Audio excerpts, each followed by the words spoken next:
שלום לכולם, פרשת ואתחנן.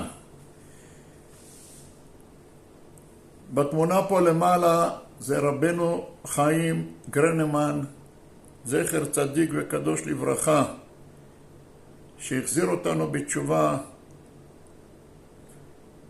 והשכיל ועשה לנו את החיים בצורה אחרת לגמרי.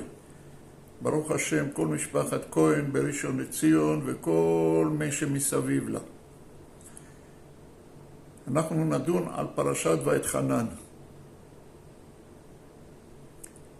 אומר על כך מדרש ילקוט ראובני, בשעת מתן תורה עקר הקדוש ברוך הוא את הר המוריה מארץ ישראל, הביאו למדבר והניחו על גבי הר סיני, כדי שתינתן התורה על הר המוריה והר סיני ביחד.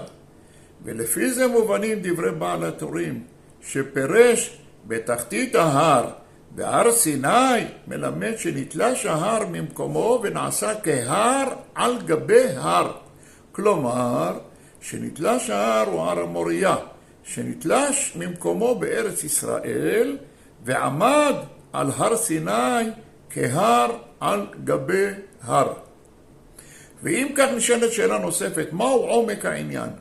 ולאיזה צורך עקר הקדוש ברוך הוא את הר המוריה מארץ ישראל, הביאו למדבר והניחו על גבי הר סיני?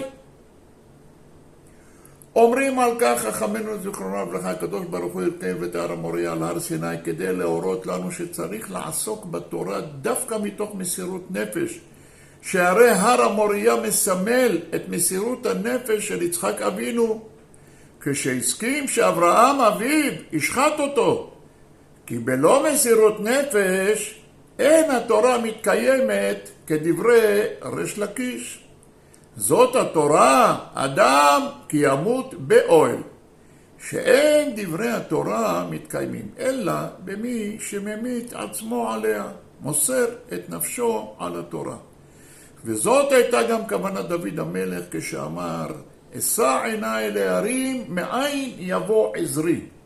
כלומר, אשא עיניי להרים הר המוריה והר סיני, שהרכיבם הקדוש ברוך הוא יחד בעת קבלת התורה, כדי להורות לנו שצריך לעסוק בתורה מתוך מסירות נפש, כי מאין שאם יהיה בבחינת עין, שהיא מסירות נפש וביטול היש, רק אז יבוא עזרי, בעזרת השם ובישועתו.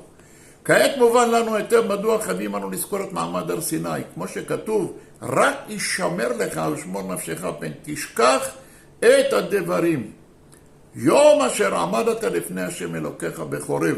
שכן צריך לזכור שעמדנו תחת הר המוריה, ההר המסמל את מסירות הנפש, כדי ללמדנו שצריך לקיים את התורה, לא רק מתוך רחבת דעת, תענוג כביכול, ונוחיות גופנית, אלא מתוך מסירות נפש, בבחינת וההר בוער באש, עד לב השמיים, חושך וערפל.